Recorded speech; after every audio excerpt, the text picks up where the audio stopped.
जय श्री कृष्णा। राधे राधे।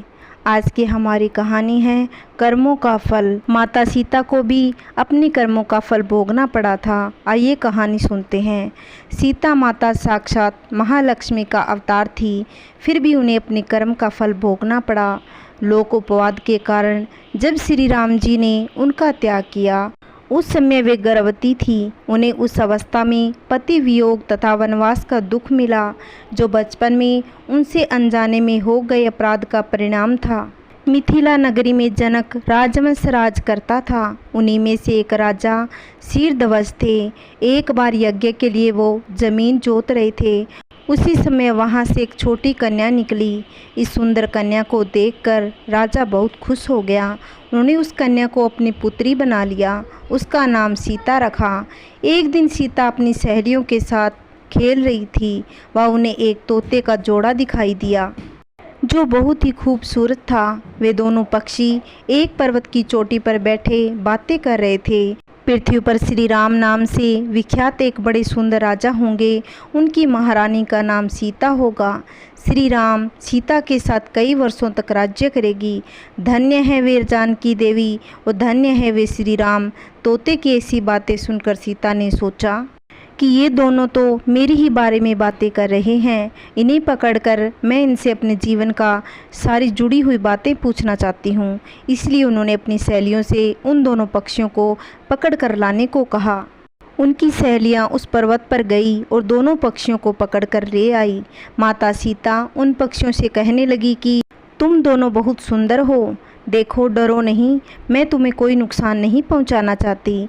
तुम बस मुझे ये बताओ कि तुम कौन हो और कहाँ से आए हो, और राम कौन है और सीता कौन है, तुम्हें उनके बारे में कैसे पता है। माता सीता के पूछने पर दोनों पक्षी बताते हैं कि एक बहुत विख्यात महर्षि वाल्मीकि हैं। हम दोनों उन्हीं के आश्रम में रहते हैं। महर्षि ने नारायण नाम का एक ग्रंथ लिखा है, जिसका पाठ उन्होंने अपने शिष्य को भी करवाया। अपने पर अन्याय होने पर भी दूसरों पर अन्याय न करने वाले श्री राम जी की लीला एवं समता के विषय में सुनते सुनते हमारा चित्त बड़ा प्रसन्न होता है। इसीलिए हम आपस में उसी की चर्चा कर रहे थे। तुम भी उसे ध्यानपूर्वक सुनो। भगवान विष्णु अपने तेज से 4 अंश में प्रकट होंगे। राम, लक्ष्मण, भरत और शत्रुघ्न के रूप में वे अवधपुरी में अवतरित होंगे। भगवान श्री राम महर्षि विश्वामित्र के साथ मिथिला पधारेंगे। उस समय एक ऐसे धनुष को जिसको धारण करना भी दूसरों के लिए कठिन है, देखकर वे उसे तोड़ डालेंगे और जनक किशोरी सीता माता को अपनी धर्मपत्नी के रूप में ग्रहण करेंगे। सीता जी ने पुनः पूछा, श्री राम जी कैसे होंगे, उनके गुणों का वर्णन करो। मनुष्य अवतार में उनका श्री विग्रह कैसा होगा, तुम्हारी बातें मुझे बड़ी प्रिय लग रही है। सीता जी के प्रश्न सुनकर तोता मन ही मन जान गया कि यही सीता माता है। उन्हें पहचान कर वह सामने आज उनके चरणों में गिर पड़ी और बोली, श्री राम जी का मुख कमल की कली के समान सुंदर होगा, नेत्र बड़े बड़े होंगे, खिले हुए पंकज की शोभा को धारण करने वाले होंगे। वे अपनी शांत सौम्य सृष्टि से जिस पर भी निगाहें डालेंगे उसका चित्त प्रसन्न और उनकी तरफ आकर्षित हो जाएगा। श्री राम जी सब प्रकार से ऐश्वर्यमय गुणों से युक्त होंगे। परंतु सुंदरी तुम कौन हो, मालूम होता है तुम ही जानकी हो। इसलिए अपने पति के सौंदर्य, शूरवीरता, यशोगान का बार बार सुनना करना तुम्हें अच्छा लग रहा है। सीता जी का सिर लज्जा से थोड़ा नीचे हो गया। लज्जा प्रदर्शित करते हुए सीता जी ने मीठी मुस्कान के साथ कहा, तुम ठीक कहते हो। मेरे मन को लुभाने वाले श्री राम जहाँ यहाँ आकर मुझे स्वीकार करेंगे, तभी मैं तुम दोनों को छोड़ूंगी, अन्यथा नहीं। तुमने अपने वचनों से मेरे मन को लोभ उत्पन्न कर दिया है। अब तुम इच्छा अनुसार क्रीड़ा करते हुए मेरे महल में सुख से रहो और मीठे मीठे पदार्थों का सेवन करो। सीता जी की यह बात सुन तोते ने कहा, साध्वी हम वन के पक्षी हैं, पेड़ों पर रहते हैं और सर्वत्र विचरण करते हैं। हमें तुम्हारे महल में सुख नहीं मिलेगा। मैं गर्भवती हूँ। अभी वाल्मीकि जी के आश्रम में अपने स्थान पर जाकर बच्चों को जन्म दूंगी, उसके बाद तुम्हारे पास आ जाऊंगी। सीता जी ने कहा, कुछ भी हो मैं तुम्हें नहीं जाने दूंगी। तब सुख ने कहा, जानकी जी तुम हट मत करो, हमें जाने दो। सीता जी ने सुख से कहा, तुम जा सकते हो, किंतु सुख सुखी को नहीं छोड़ूंगी।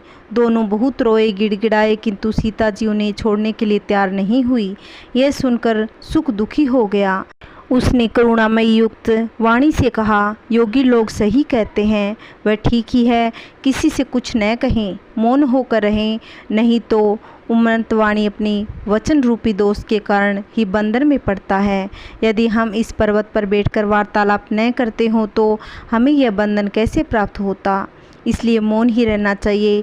इतना कहकर तोते ने पुनः सीता जी से प्रार्थना की, सुंदरी, मैं अपनी भार्या के बिना जीवित नहीं रह सकता, इसीलिए इसे छोड़ दो, मेरी इतनी प्रार्थना स्वीकार कर लो।